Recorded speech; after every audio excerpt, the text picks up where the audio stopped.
Hi everyone, welcome to the topic of money laundering prevention.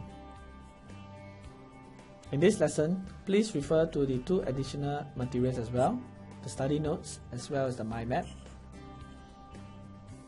Let's begin with the mind map.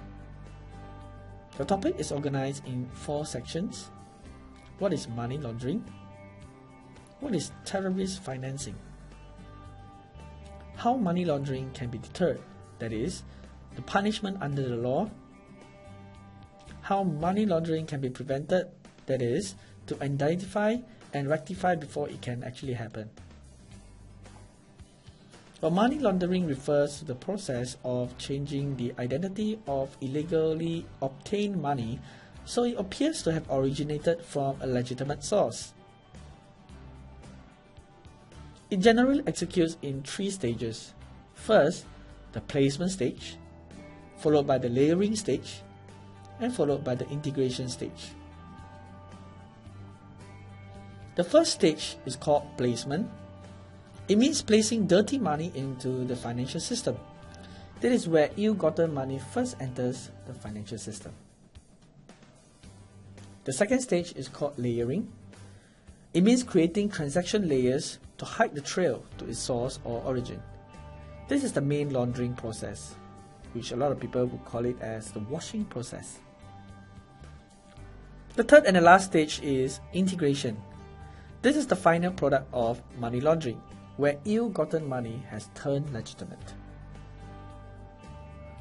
And in terrorist financing, the act of terrorism itself, which involves violence, disruption and damage to both property and lives, requires funding. And financing of terrorism can be of the following form: kidnapping, extortion, fraud, and drug trafficking. The next part is the law enforcement. In 1987, CSDA was introduced to criminalize money laundering. CSDA means Corruption, Drug Trafficking and Other Serious Crimes Act. It is an offence for a person to facilitate or resist any criminal conduct or acquire any asset from ill-gotten monies.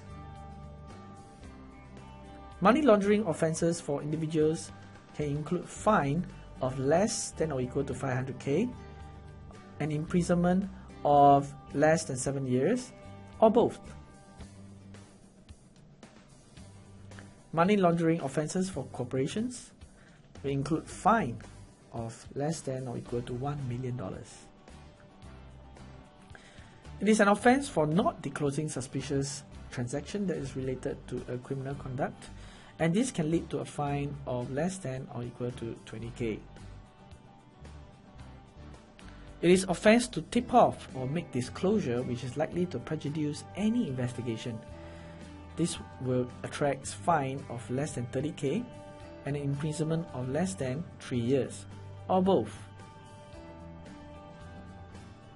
It is an offence to provide false and misleading information to a law enforcement agency, and this can attract a fine of less than 10k or an imprisonment of less than 2 years, or both. It is an offence to hinder or obstruct an execution of a search warrant by a law enforcer, and this can attract a fine of less than 10k, imprisonment of less than 2 years, or both. It is an offence to hinder or obstruct a law enforcer discharging his duty, and it can attract fine of less than 2k, an imprisonment of less than 6 months, or both.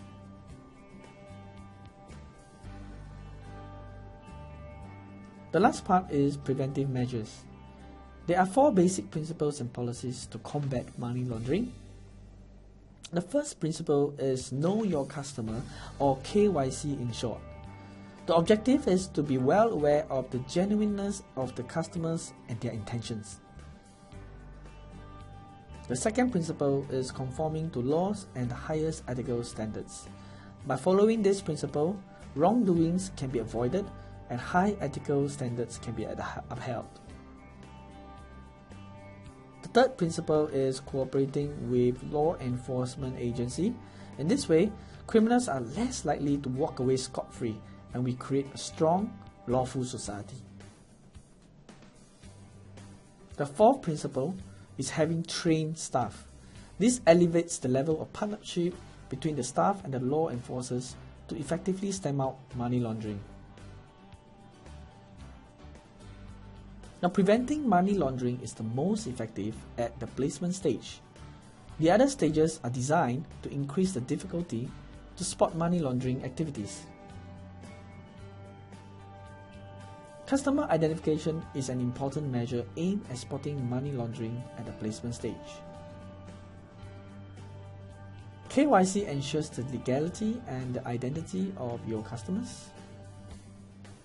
A good internal policy prevents any transactions that fail KYC and cut out money laundering activities at its placement stage. Additional verification is needed if initial KYC is not satisfactory. This reduces the loopholes that criminals are likely to take advantage of. There should be a balance between effectiveness and efficiency. KYC is thus not needed on existing customer if its records are updated and its legality is reasonably verified via previous checks. Business relationship must always be a continuous process to monitor its transactions and intentions, where an innocent party might not be innocent forever. Suspicious transaction must be reported, but a strong and effective system must be in place to facilitate this process. Suspicious transactions are usually transactions that are unusual, or the economic purpose is not immediately evident. A good suspicious transaction reporting system, or STR, include making STR a statutory obligation. This helps to ensure that suspicious transactions will be reported. Having designated reporting personnel is important. This ensures that resources are directly allocated to facilitate the reporting process. Sending STR report to MAS. This ensures a proper establishment and partnership between the staff and the law enforcers.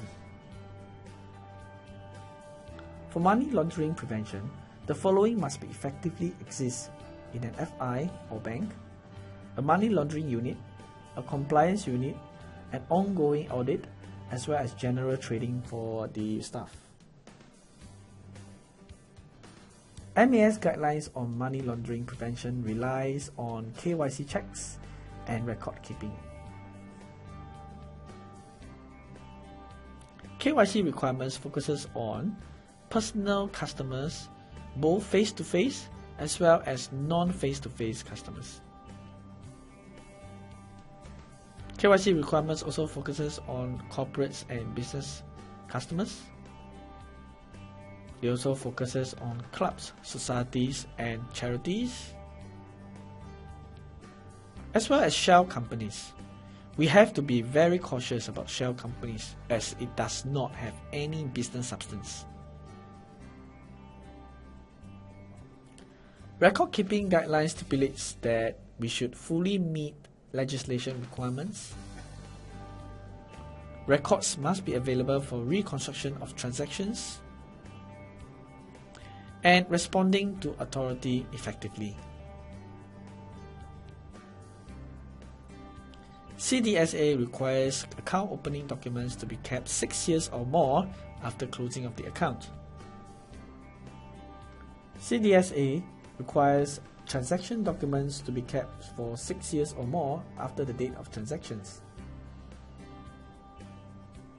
Now please go through your lecture notes, study notes, as well as your mind map for full appreciation of the topic. That's all, folks.